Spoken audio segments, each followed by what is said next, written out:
হয় যিকোনো মুহূৰ্ততে ভাগি পৰিব পাৰে শিৱসাগৰ জিলা তথ্য আৰু জনসংযোগ বিষয়াৰ কাৰ্যালয়।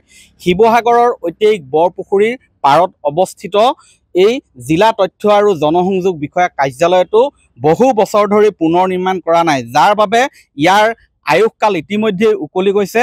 আৰু মই দেখুৱাইছোঁ এইবিলাক যি কাঠৰ বাটাম আছে বা খুঁটা আছে, এইবিলাক পচি ইতিমধ্যেই তথৈবচ হৈ পৰিছে। পচি যিকোনো মুহূৰ্তত ভাগি পৰাৰ উপক্ৰম হৈছে। মই দেখুৱাইছোঁ কেনেধৰণৰ অৱস্থা। এই জিলা তথ্য আৰু জনসংযোগ বিষয়াৰ কাৰ্যালয়ত যিটো য'ত আছে, এই মাটিখিনি জনসংযোগ বিভাগৰ নামতে আছে। অথচ আজি কেইবা দশক ধৰি বহু আবেদন নিবেদন কৰাৰ পিছতো এই জিলা তথ্য আৰু জনসংযোগ বিষয়া কাৰ্যালয়টো মেৰামতি নাই কৰা, যাৰ ফলত ইয়াৰ ভিতৰ বাহিৰ সকলো প্ৰায় বিধ্বস্ত হৈ পৰিছে। মই দেখুৱাইছোঁ ইয়াত বৰষুণৰ পানী পৰে আৰু ইয়াত দেখিছে কোনো ধৰণৰ নিৰাপত্তা নাই। ইয়াত সম্পূৰ্ণ বেৰবিলাকত ডাঙৰ ডাঙৰ ফুটা বিন্ধা ওলাই গৈছে।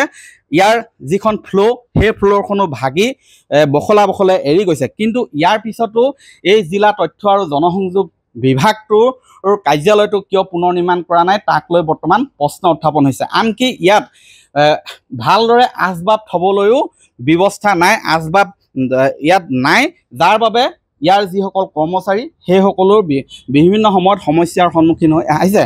ইয়াত আছে আমাৰ অসমীয়া জাতীয় সংগ্ৰামী সেনা অসমৰ ৰিদীপ আছে, কি ক'বা? নহয় চাওক, আজিৰ তাৰিখত চৰকাৰী এটা কাৰ্যালয়ৰ এনেকুৱা ৰূপটো আচলতে সঁচাকৈ দুখ লগা। আজি আচলতে সঁচাকৈ দুখ অনুভৱ কৰিছোঁ, যিটো সময়ত আমি কৈছোঁৱেই যে এই বিভাগটোৰ আচলতে আৰ্থ সামাজিক সকলো ক্ষেত্ৰতে আচলতে উন্নয়নত এই বিভাগটোৰ নিশ্চিতভাৱে যথেষ্ট অৰিহণা আছে। বিভিন্ন পৰ্যায়ৰ মানুহৰ লগত যোগসূত্ৰকাৰী এই অফিচটো, গতিকে আজিৰ তাৰিখত এই অফিচটোৰ তথৈবচ অৱস্থাই নিশ্চিতভাৱে আচলতে চৰকাৰখনৰ কোনোবাখিনিত ফোপোলা স্বৰূপটো উদঙাই দিছে। গতিকে আমি চৰকাৰলৈ আহ্বান জনাইছোঁ, যিহেতু অত্যন্ত গুৰুত্বপূৰ্ণ এটা বিভাগ, গতিকে এই বিভাগটোৰ এতিয়া যিকোনো মুহূৰ্ততে আচলতে ইয়াৰ কৰ্মচাৰীৰ মূৰত আচলতে গোটেই ঘৰটো আচলতে পৰি যোৱাৰ অৱকাশ নথকাও নহয়। গতিকে এনেকুৱা এটা গুৰুত্বপূৰ্ণ বিভাগটো আচলতে সংশ্লিষ্ট কৰ্তৃপক্ষই মেৰামতি কৰাৰ ব্যৱস্থা গ্ৰহণ কৰক। যিহেতুকে গুৰুত্বৰ কথাটো আপুনি কৈছে, এই অফিচটোৰ গুৰুত্বটোৱে আচলতে সমাজৰ বিভিন্ন ক্ষেত্ৰত উন্নয়নত আচলতে মেইন ৰোল এটা প্লে কৰে। গতিকে এনেকুৱা এটা সময়ত এই বিভাগটো এনেকুৱা দৃশ্য সঁচাকৈ দুৰ্ভাগ্যজনক। গতিকে চৰকাৰলৈ আমি আহ্বান জনাইছোঁ, বিভাগীয় কৰ্তৃপক্ষলৈ আমি আহ্বান জনাইছোঁ, অনতিপলমে এই বিভাগটো আচলতে উন্নীতকৰণ কৰি ইনফ্ৰাষ্ট্ৰাকচাৰ ডেভেলপ কৰি আচলতে সমাজ জীৱনত ইয়াৰ গুৰুত্বটো বৃদ্ধি কৰাৰ ব্যৱস্থা গ্ৰহণ কৰিবলৈ আমি জাতীয় সংগ্ৰামী সেনা অসম শিৱসাগৰ জিলা সমিতিৰ তৰফৰ পৰা আহ্বান জনাইছোঁ। হয়, জিলা তথ্য আৰু জনসংযোগ বিভাগটোৱে আচলতে বিভিন্ন চৰকাৰী বিভাগৰ আচলতে যোগসূত্ৰ ৰক্ষা কৰি চলি আহিছে, ৰাইজৰ সৈতে যোগসূত্ৰ ৰক্ষা কৰিছে, সাংবাদিকসকলৰ সৈতে যোগসূত্ৰ ৰক্ষা কৰি আহিছে এই জনসংযোগ বিভাগটোৱে। আচলতে সকলো বিভাগৰ কাৰণেই এই বিভাগটো প্ৰয়োজন। কিন্তু মই দেখুৱাইছোঁ শিৱসাগৰ জিলাৰ অথচ এই জিলা তথ্য আৰু জনসম্পৰ্কীৰক্ষী বিষয়াৰ কাৰ্যালয়ৰ যি স্বৰূপ আচলতে সেই তাৰ ছবিখন দেখুৱাইছোঁ।